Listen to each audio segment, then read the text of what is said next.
Hello everyone, welcome back to money matters. आज बात करेंगे हैप्पीएस्ट माइंड टेक्नोलॉजीज लिमिटेड के ऊपर। इस कंपनी के ऊपर आज से पहले रिव्यू किया था 2-2.5 महीने पहले सितंबर में, और अब 2-2.5 महीने बाद एक रिव्यू और, क्योंकि आप लोगों के बहुत से कमेंट मैंने देखे हैं जहां पे आप हैप्पीएस्ट माइंड के बारे में पूछ रहे हैं। मेरे पास पर्सनल मैसेज भी बहुत आए कि इसका प्लीज रिव्यू कीजिए। तो देखते हैं आज की डेट में इसका फंडामेंटल और टेक्निकल दोनों क्या बोलते हैं। मिस्टर अशोक शूटा की ये कंपनी जब आईपीओ आया था काफी हॉट लिस्टेड था, और देखिए यहाँ पे हॉट स्टॉक होने के बाद में शानदार एक रैली बनती है आईपीओ में, और अब 2-2.5 साल से स्टॉक नॉन परफॉर्मिंग बना हुआ है। तो रिटेलर्स के अंदर चिंता है, क्या करें। आपका भी कोई ऐसा क्वेश्चन हो तो इस वीडियो के कमेंट के नीचे बताइए।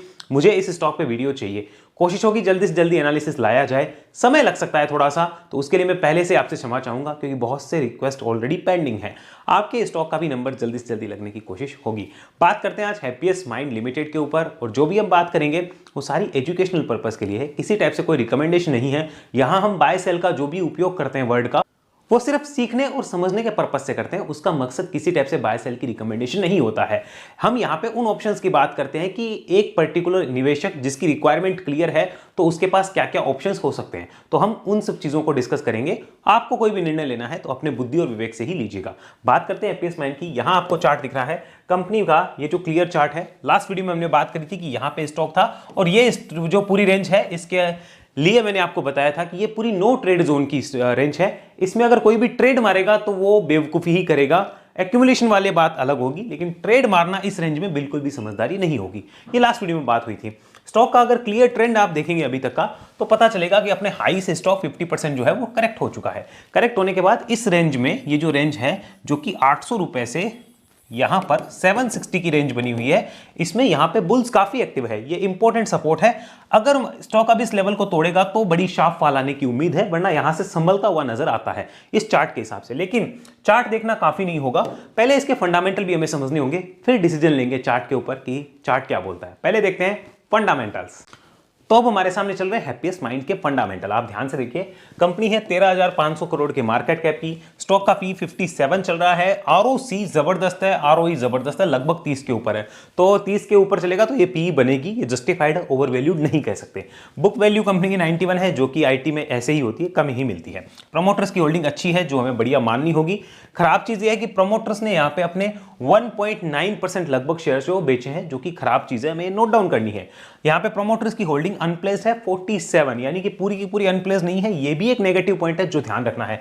डेट टू इक्विटी रेशियो लगभग डेट फ्री है, बट स्टिल यहाँ पर थोड़ा बहुत डेट कंपनी पे दिखता है। आईटी कंपनीज में होना ही नहीं चाहिए, इतना भी क्यों है, ये भी दिक्कत वाली चीज है, नहीं होना चाहिए कायदे से।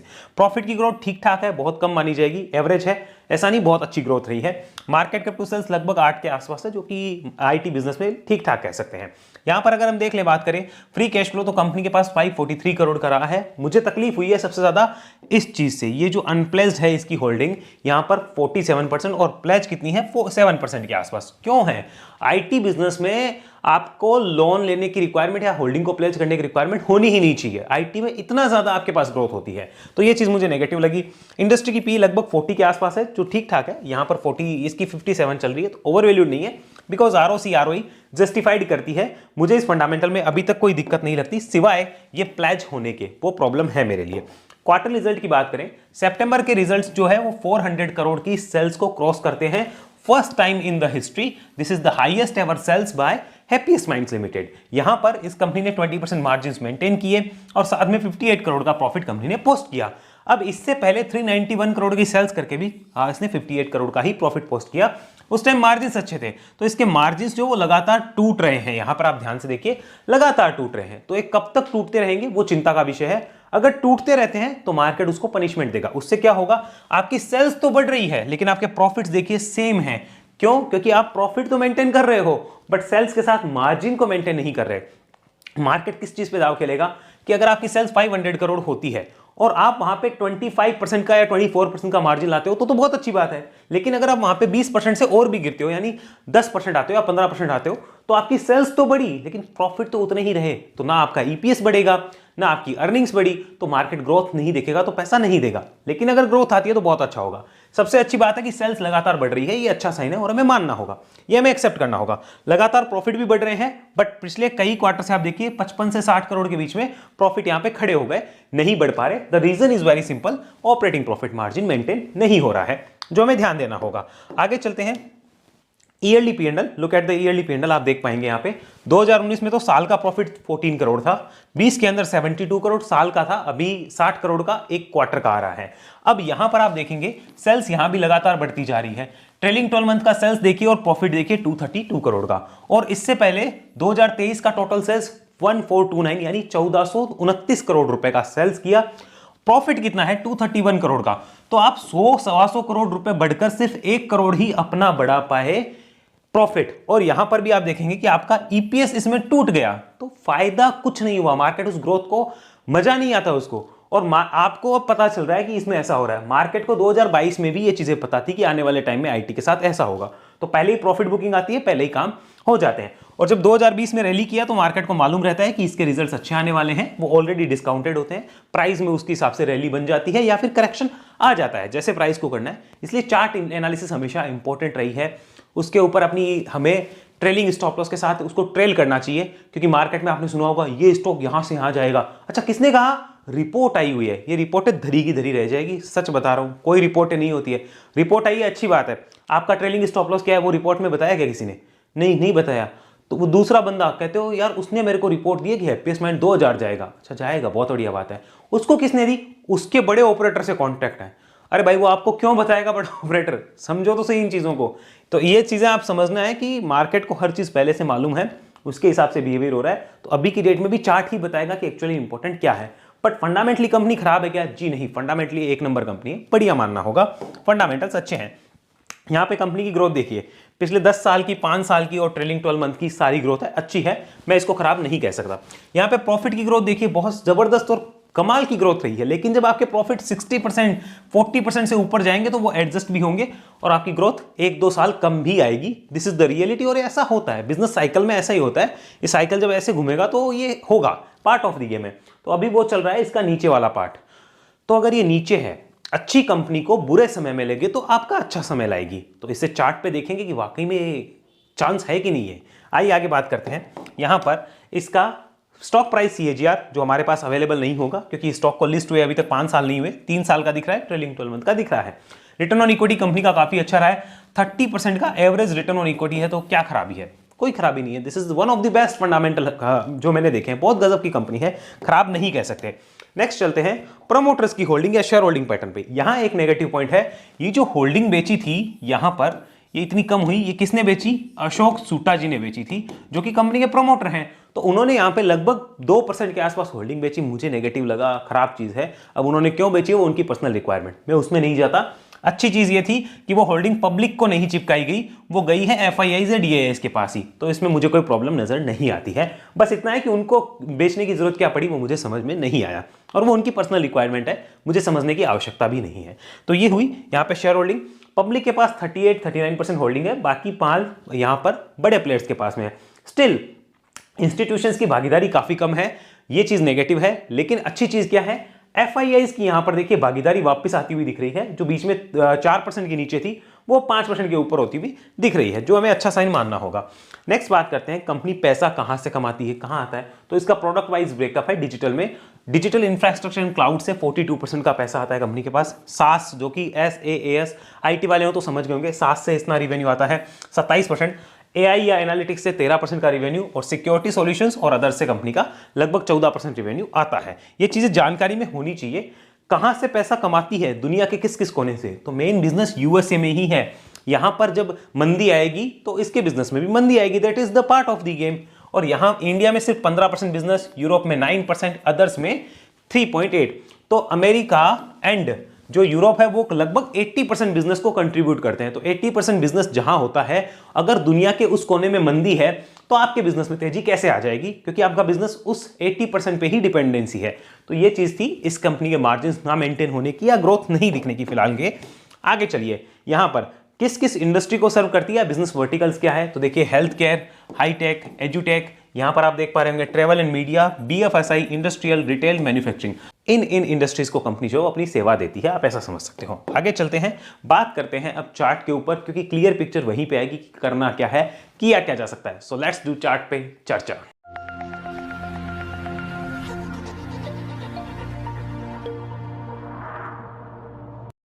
तो अब हमारे सामने चल रहा है हैप्पीएस्ट माइंड का चार्ट। यहां पर देखिए, इस चार्ट पे आपको एक चीज क्लियर पता चल रही होगी कि स्टॉक में आईपीओ के बाद में कंसोलिडेशन होता है, स्टॉक ऊपर निकलता है, तेजी आती है, अगेन कंसोलिडेशन, अगेन ऊपर, अगेन तेजी, कंसोलिडेशन ऊपर, कंसोलिडेशन ऊपर, कंसोलिडेशन ऊपर, कंसोलिडेशन, ब्रेकडाउन। ये पॉइंट था जहां पर इंडिकेशन था सेल, यहां पे इंडिकेशन था कि सेल और लॉन्ग टर्म ट्रेंड नेगेटिव हो रहा है। लेकिन यहां पर क्या हुआ है, यहां पे लोगों ने बेचा नहीं है, यहां पे भर भर के माल उठाया। क्यों? क्योंकि उम्मीदें क्या थी, यहां से 4-5 गुना हो गया, अब यहां से और हो जाएगा। हाँ, कमाल की चीज है, ऐसे थोड़ी होता है, कोई दुकान थोड़ी अपनी हम ऐसे कर देंगे। तो ये गलती करते हैं रिटेलर भाई, यहां पर लिया। फिर कईयों में उम्मीद जगती है कि ट्रेंड नेगेटिव है तो भी यहां पे कहीं भी आप एंट्री कर लो, नहीं होगा, नहीं बनेगा। कईयों ने यहां पर लिया होगा, मैं उसको समझदारी ही मानता हूं, क्योंकि स्टॉक तब तक अपने हाई से 50% टूट चुका होता है। तो वो एक समझदारी का सौदा होता है कि आपके प्लानिंग क्लियर होती है कि मुझे कितना कैसे लेना है और इसको एक्यूमुलेट करना है। तो ये चीज आप हमेशा समझिए, तेजी के बाद स्टॉक को नहीं लिया जाता, वेट किया जाता है। डिप आती ही आती है, साइकिल का पहिया ऐसे ही घूमेगा। अगर आज मंदी ऊपर है तो कल को तेजी ऊपर आएगी, और आज तेजी ऊपर है तो कल को मंदी ऊपर आएगी। हमें ये चीज समझनी होगी। अब हम इस चीज को एक्सेप्ट नहीं करेंगे तो हम पछताएंगे और फिर ऐसे ही फंसेंगे और लोग कहेंगे हैप्पीएस्ट माइंड सबसे बेकार कंपनी है, इस कंपनी ने मेरा पैसा फंसा दिया, ये कर दिया, वो कर दिया। कंपनी के प्रमोटर ने आपको बोला था क्या पैसे लगाओ? किसी ने नहीं बोला, आपका लालच था। आपको यहां पर दिख रहा था 2000 जाएगा, क्योंकि पीछे से रिपोर्ट आई हुई थी ना। अच्छा, रिपोर्ट किसने दी? मेरे किसी दोस्त ने दी थी। उसको किसने दी? उसको किसी ऑपरेटर ने दी। अरे कोई नहीं होता है भाई, दोस्त वोस्त कोई रिपोर्ट नहीं। आपका ट्रेलिंग स्टॉप लॉस आप क्लियर करो, आपका टारगेट आप क्लियर करो, आपका विजन आप क्लियर करो। दोस्त क्यों बताएगा कोई, रिश्तेदार क्यों बताएगा कोई? उसको बोल भाई तू ही कर ले यार, या फिर ट्रेलिंग स्टॉप लॉस बता, प्लानिंग समझा। प्लानिंग के बिना कोई काम क्यों करना? तो वो लालच के चक्कर में लोग लेते हैं। कंपनी बेकार नहीं होती है, ध्यान रखिएगा।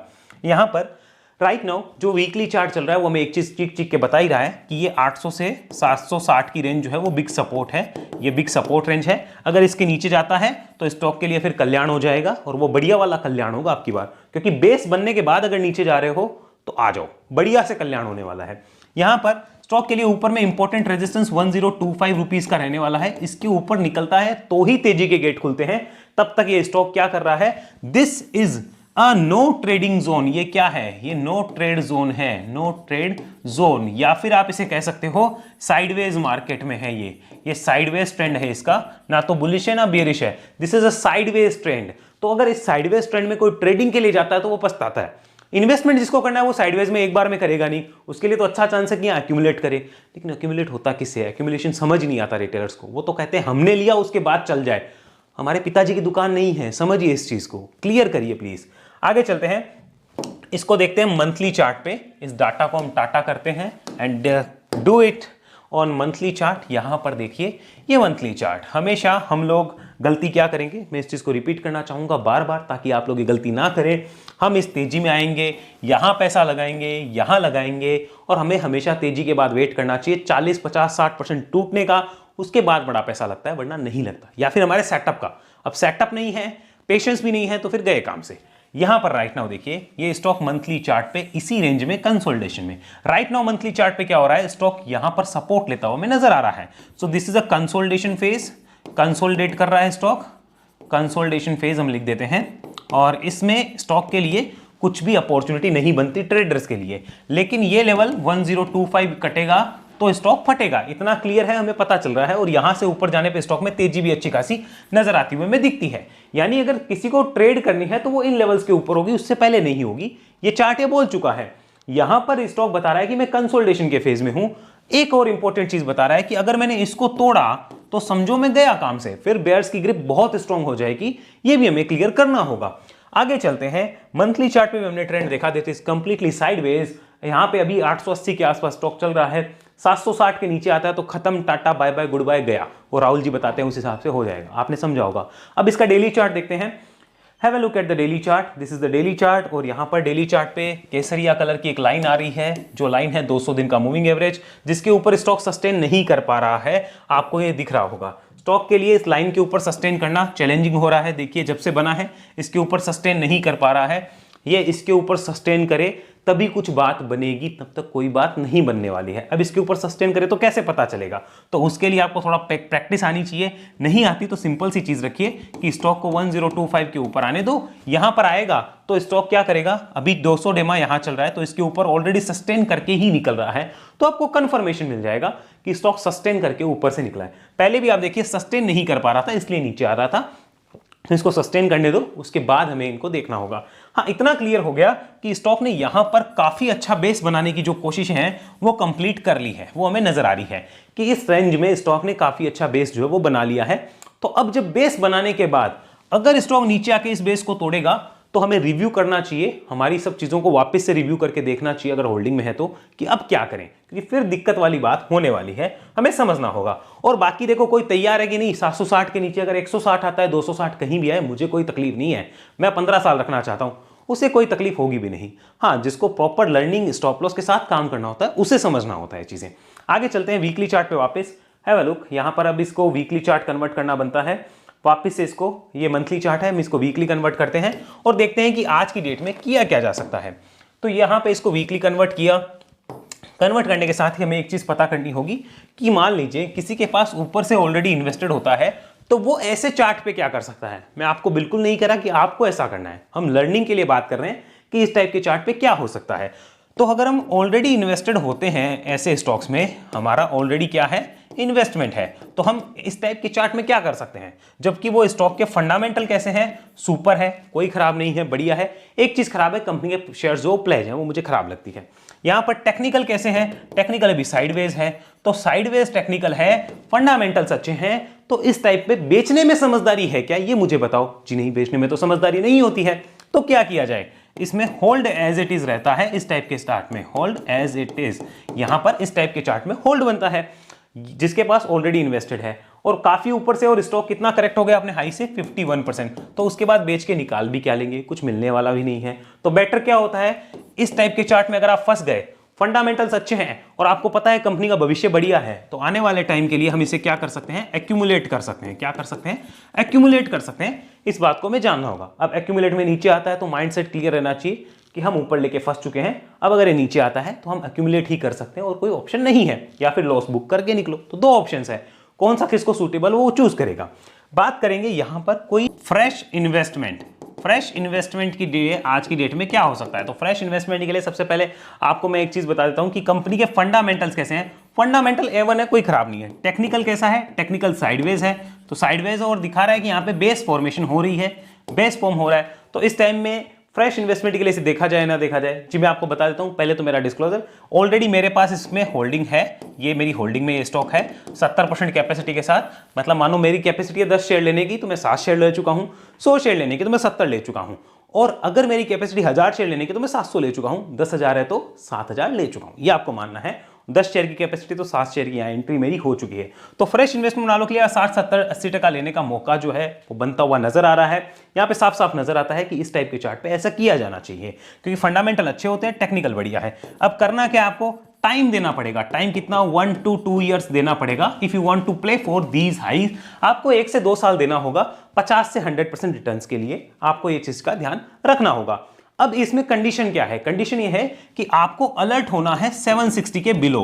760 आता है तो आपको सब कुछ एक बार रिव्यू करना चाहिए। मतलब इसके नीचे आपको देखना होगा कि आपको कट क्लोज समाप्त करना है या फिर इसको रखना है। तो 760 के नीचे इसे रिव्यू करना चाहिए, हमें ध्यान रखना है। तो आज की डेट में कोई फ्रेश इन्वेस्ट करता है तो यहां पर फ्रेश इन्वेस्ट करने का चांस बनता है कि नहीं बनता है, जब फंडामेंटल अच्छे हैं, टेक्निकल साइड में से बिल्कुल बनता है। रिस्क क्या है, रिस्क ये है कि 760 के नीचे आया तो हमें थोड़ा सावधान होना होगा और रिव्यू करना होगा, हो सकता है वहां पे हमें एग्जिट करना पड़े। तो हम क्लियर है अपने माइंडसेट को लेके कि उस लेवल के नीचे हमें दिक्कत है तो हम उसी हिसाब से पैसा लगाएंगे, वरना नहीं लगाएंगे। आई होप आपको क्लियर हुआ होगा। तो फ्रेश इन्वेस्टमेंट वालों के लिए यहां चीज क्लियर होती है। बात करते हैं यहां पे कोई स्विंग ट्रेड की अपॉर्चुनिटी है क्या, is there any swing trade right now. तो स्विंग ट्रेड अभी तो नहीं है, बट पॉसिबल है अबोव, यहां पर कब, अबोव ₹1025, इसके ऊपर स्विंग ट्रेड पॉसिबल है। इसके जब ऊपर निकलता है तो 930 को हम इंपॉर्टेंट लेवल बना सकते हैं, इंपॉर्टेंट लेवल हो जाएगा 930 के आसपास। यहां पर हम अपना इंपॉर्टेंट लेवल करेंगे जब इसके ऊपर निकलता है।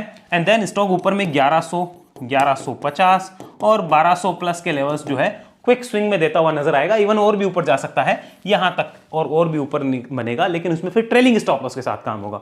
पर्टिकुलर कोई स्विंग करना चाहे तो उसे 1025 के ऊपर ही देखना चाहिए, तब तक स्विंग ट्रेड वाला फिलहाल कोई चांस नहीं है। बाकी देखो अपनी अपनी इच्छा है। 760 इंपॉर्टेंट सपोर्ट है, कोई हो सकता है यहां से ले इसको स्टॉप लॉस रखे और ऐसे राइड करे, that's totally up to his personal requirement, वो उसकी रिक्वायरमेंट के ऊपर डिपेंड करेगा। राइट नाउ इतना कंक्लूजन निकल गया, चार्ट बेयरिश नहीं है, चार्ट बेयरिश होगा 760 के नीचे, बहुत बुलिश होगा 1025 के ऊपर। ये रेंज जो है this is a no trading zone. Fresh investment वालों के लिए यहां पे देखा जाना चाहिए कि नहीं, वो मैंने एक्सप्लेन किया। मैं क्या कर रहा हूं वो मैंने एक्सप्लेन किया। ऑलरेडी ऊपर से इन्वेस्टेड हो तो क्या हो सकता है वो भी हमने एक्सप्लेन किया।